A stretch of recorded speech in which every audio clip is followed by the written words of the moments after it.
This is RTT with Terry the Tiger.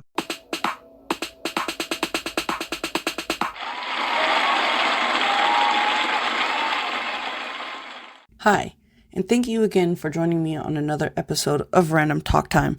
I am your host, Terry the Tiger, and so today I want to talk to you a little about why we lie as humans and some of the science behind it. Most of the information was given by Yudhijit Bhattacharjee in a June 2017 article in National Geographic, and some online interviews with a guy named Dan Ariely. And something that I'm learning is that lying comes as natural to us as a baby trusting its parents not to drop them. And when I say us, I refer to humans, anyone who needs oxygen to breathe. Because psychologists say lying has had to start shortly after man began talking. And in most cases, the ability to manipulate someone for products or to move up in power or to mate without using physical force was and is still easier to get away with. So, of course, I needed to know why we lie, how we learn to lie, and when we learn to lie, where do we draw the line? But due to living in the 21st century, these lies have now been publicized and manipulates the way we trust things that are being said to us, even if the facts are in our face. Kang Lee, a psychologist at the University of Toronto, has done an experiment with kids in different age groups, and the experiment is this. He had a toy on the table and covered it up with a blanket. He told the child, "Hold on, I have to leave the room." A lie, of course. When he came back, he would ask the child if they peeked. It's crazy because he did children as little as 2 years old. And 2-year-old kids, only about 30% told a lie about not peeking. He noticed a trend though.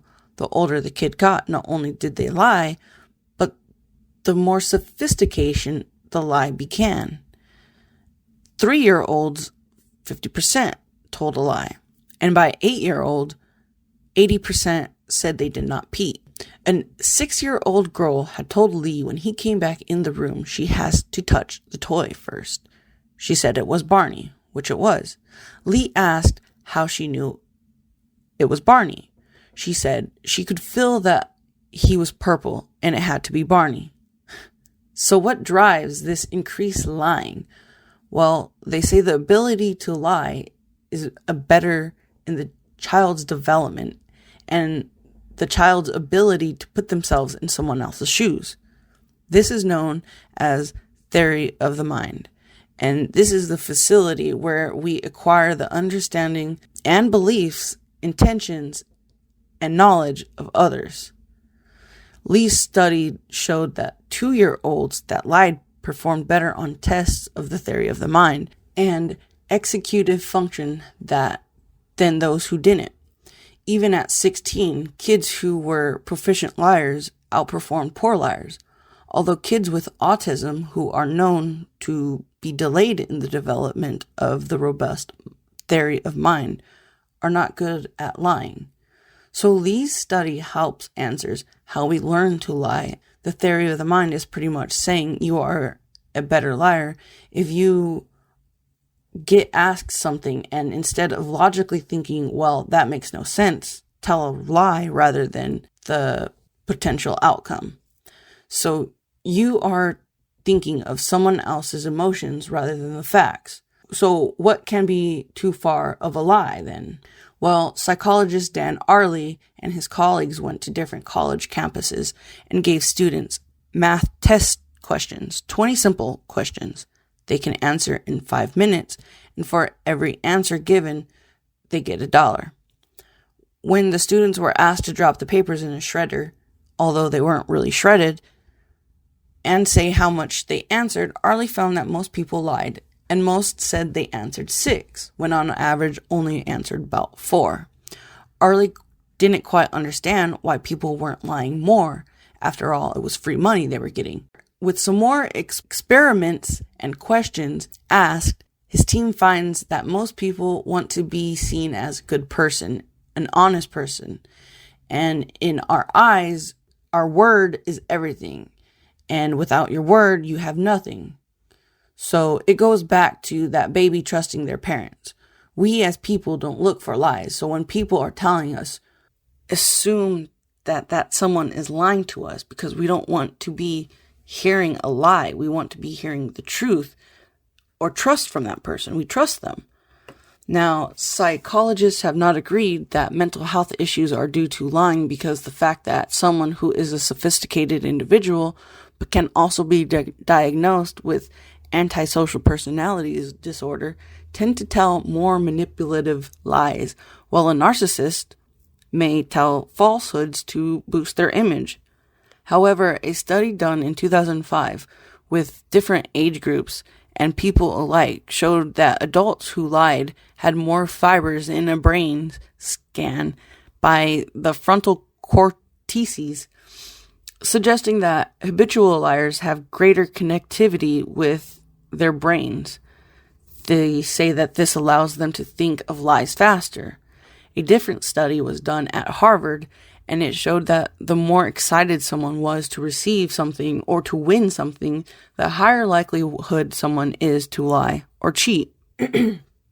Well, with all of this being said, the reasons why we lie are different, but on average, everyone lies at least 1 to 2 times a day, or a lot more. The reasons may be different, but we all do it. One of the reasons is to promote yourself. You can do so by an economic advantage, a personal advantage, self-impression, or humor to make people laugh. Another category would be to protect yourself from personal transgression or violence. Another reason people lie is an unclear motive, unknown lies, unknown reasons, pathological liars. Another reason why people lie is to impact others. That could be a malicious impact, a social or a political, to maintain a political correctness or social correctness, or to help others. You can lie to impact someone else and help them feel better or something. Those are versions of a lying that you could do. But the fact is that we live in the 21st century, where we are the first generations where we can have scientific proof of something, but because they have seen a video or a picture saying otherwise, people are still willing to believe the lie. Bahata Charji claims that people are likely to think that familiar information is true. So anytime you retract it, you can run the risk of making it more familiar, which makes the retraction actually less effective, ironically, over the long run. So, lies are told all the time. Some, like the Watergate scandal in 1972, were very serious. But some, like Bill Clinton, saying, "I did not have sexual relations with that woman." Not too serious, but because he was our president, was made very serious. Some people do it for fame, like the 1919 White Sox baseball team when they were bribed to throw the World Series. Or Lance Armstrong, who says he's never doped. A guy, Charles Ponzi, built a pyramid scheme in 1919, and he convinced investors to send him millions of dollars, promising eye-popping returns all through the mail system. They still do Ponzi schemes today that are making people millions. Well, seriously lying. So, in 1989, a man calling himself Alexis Santana was accepted to Princeton University based on his extraordinary and compelling life, and it turns out that this was just one of the many names he used, but was arrested as Hogar Aspen. Some lies are famous, some are little white lies. Everyone lies, but why we lie is different for everybody. How far and how many lies is also different. But with the media and the news trying to so hard to convince us that certain lies are the truth, and even arguing with people over the truth may be in vain, with technology proving everybody lies to the truth, are you going to trust yourself or the lies. You are telling yourself, because remember, we do not seek out lies. We seek out the truth.